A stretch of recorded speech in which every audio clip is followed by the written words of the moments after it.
Ladies and gentlemen, boys and girls, I'm the King, and welcome back to the channel. I hope you all had a great 4th of July weekend.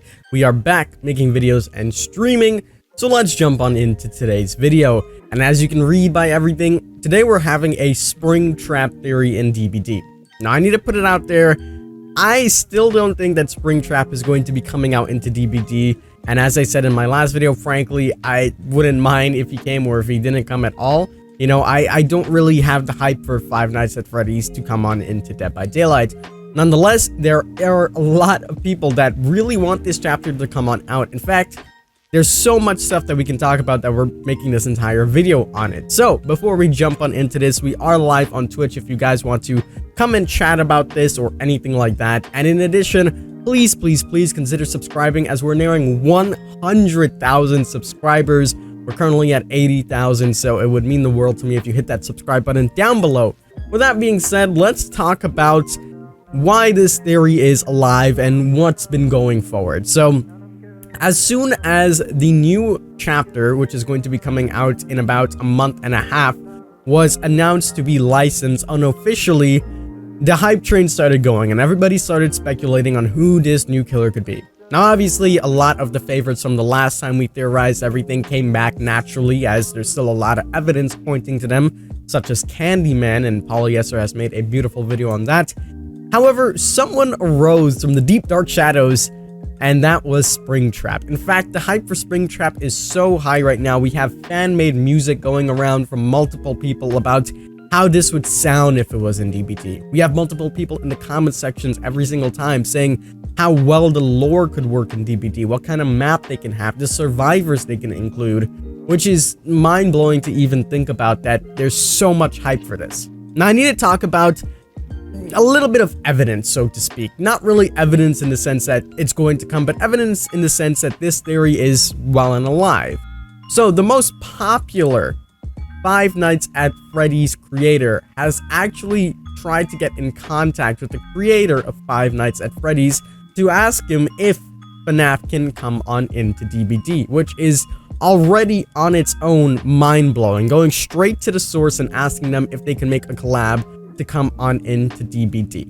And we're yet waiting on a reply for all of that, which is already huge in itself. And if the community shows how much they actually want this, then it is something that they could even consider down the line. Maybe it wasn't even on their radar, but now, with all the hype and so much people engaging in this, it could happen. Now, obviously, there's not much to go off there because we didn't really get a reply from Scott yet or anything like that. So, what about the other end? What about on DBD's end? Do they know anything about this? Well, Onyx on Twitter has actually asked Matthew Cote. I'll read you out the tweet here because Matthew Cote actually gave us a reply, so we can now speculate on this. So the tweet says, so since people have been asking for FNAF chapter in Dead by Daylight and Darko's Games already emailed Scott about such a thing, I did my part and asked Matthew Cote if such a chapter could even be possible. He couldn't talk about this, but I managed to get a statement for him, and this is what Matthew Cote said.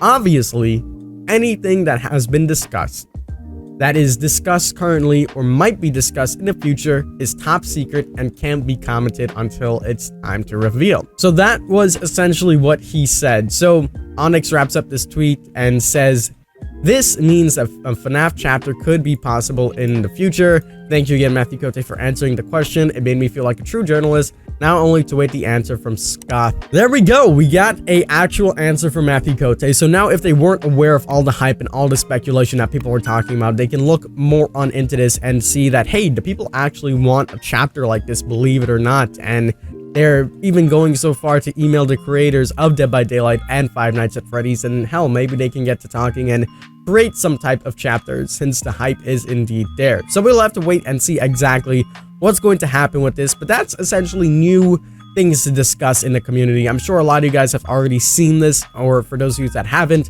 now you guys have some more to discuss and talk about with your friends.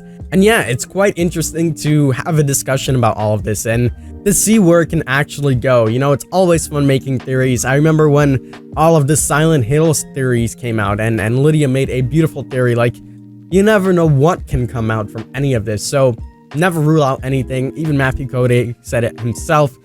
So we'll have to see what happens. But that's going to wrap it up for this video. I hope you guys did enjoy. If you did, make sure you leave a like down below. Again, we are approaching 100,000 subscribers.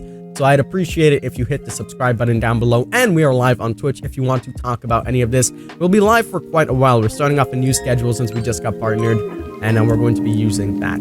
But nonetheless, I'm the king. I tip my crown to you guys. And we'll see you in the 5.